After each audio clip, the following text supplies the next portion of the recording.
day. Seriously, are you eating something before you have 3 home runs? Like what's in the diet? Like how does this continue to happen, dude? I don't know. I had some cinnamon toast crunch this morning, but other than that, I don't know what the secret is. I came to the park. I wanted to give my team the best chance of even in the series to give us a chance to win it tomorrow. And I had no intentions that this was going to happen, but it's pretty cool that it did. Yeah, what was going through your head, or what was your mindset when you were stepping into the box for that third home run with the bases loaded in a huge moment?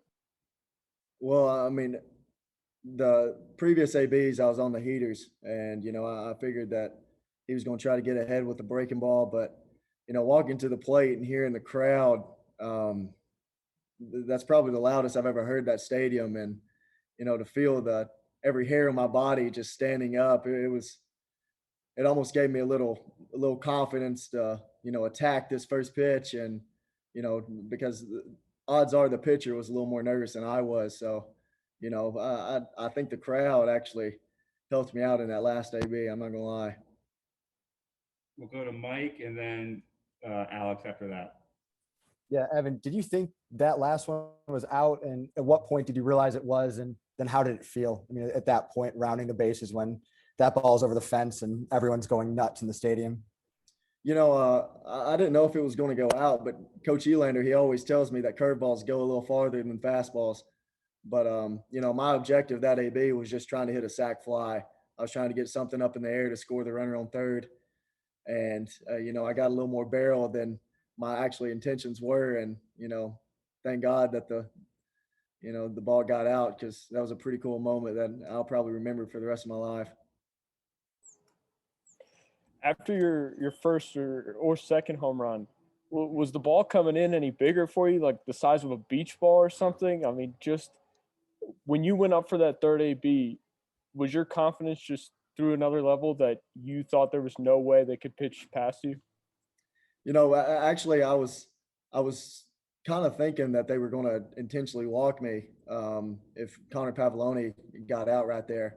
But hats off to him for grinding it out. Hopefully he's okay with the hit by pitch. But, as I'm walking up to the plate, with nowhere to put me, the confidence was pretty high because, like I said, the crowd was roaring. The pitcher probably wasn't comfortable. And, I was seeing the ball well, and I had a good idea what the pitcher was going to try to do. So, the formula for success was there, and, it happened, and it was pretty cool. And we'll go to Wes and then Troy.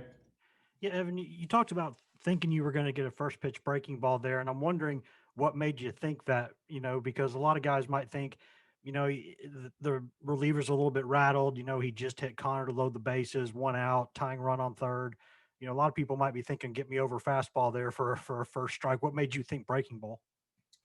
Well, I think Jack Leiter has the best fastball in the country, and I think he's shown that he's got a heater that not many people have been able to hit. And I think I established that I could hit the heater early in the game. And I actually, before I even went on deck, I went to Adam Lowe and I asked him how many breaking balls he had thrown for a strike, and up to that point he hadn't thrown any. So my intentions were to go up there and hunt the heater, But based off of the ABs with Luke Lipsius and Connor Pavoloni, he started flipping in the breaking ball pretty early in the count, and he was starting to get more comfortable with the breaking ball. And, after seeing him hit Connor Pavoloni with a heater, I feel like his confidence was more into the breaking ball in that situation. And, it actually worked out to where he gave me something to hit and then executed. So. Evan, you kind of punched the wall after the 3-run home run.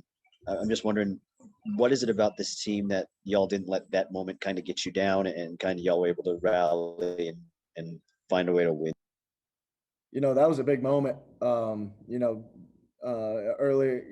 Early in my career, I've seen moments like that happen all the time to where, we don't make some defensive plays and you give a team like that momentum and all of a sudden a homer puts them up, and to see that happen on our field in that big of a situation, it was frustrating a little bit, but with the lineup that we have and, I knew that we were going to be able to grind it out and at least give ourselves a chance. And, to see Liam Spence and all them never give at bats away, that just shows you the grit that our team has. And, we're never down until we're out. Go to Mike. Yeah, Evan, bit of a different question, but your Twitter bio just says everything Tennessee. What does that mean? Why is that the bio? And is that just kind of about your love for this place in the state?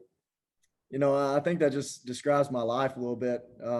Everywhere I go, I try to have some Tennessee on. I think my life basically goes around this program, and I wouldn't want it any other way.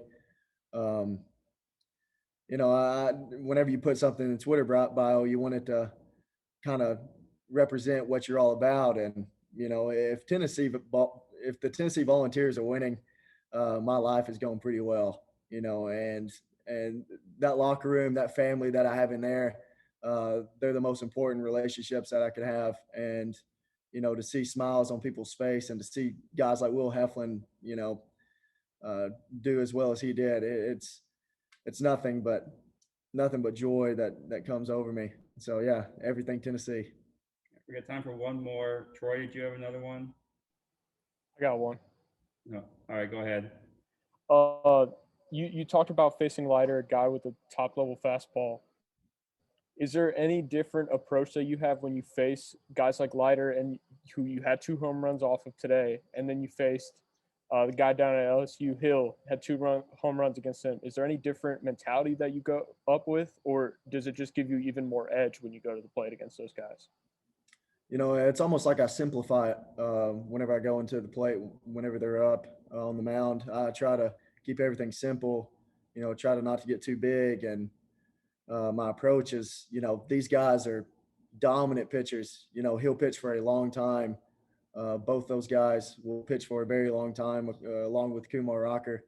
But, my approach is if they make a mistake, that's the one I hit. But if they make their pitches, I'm usually going to be walking back to the dugout, tipping my hat.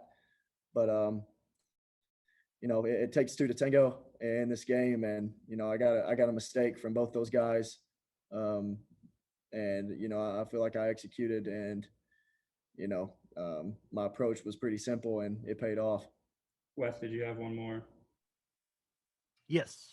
Okay, go ahead. We'll give you the last one. Yeah.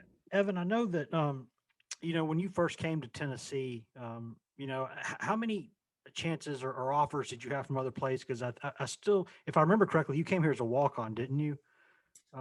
Yes, sir. I'm currently a walk-on. I've always stayed a walk-on, but Coach V is the guy that he doesn't really care about that, and that's what I respect about him most. And it's funny that Coach V and them, they're not even the ones that recruited me. So I feel like Tennessee is always a place I wanted to be, and for some reason I was always drawn to come here and to stay even after the coaching staff was fired before Coach Vitello.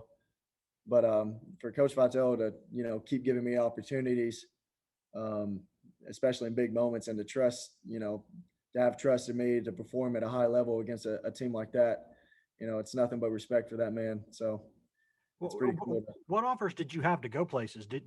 Were there other places where you could have gone to get some money to go? I had some teams interested in me, but I really was. I was the type of guy out of high school that wasn't going to be a big offer guy. I had schools like Memphis, MTSU looking at me, but as soon as Tennessee offered me, it was no doubt that I wanted to be here, and mainly because it's my home state and I wanted to represent them well, and I knew it was going to be a challenge to play against the highest competition. So I'm very glad I made that choice. Thanks, Evan. Thank y'all. Go Vols.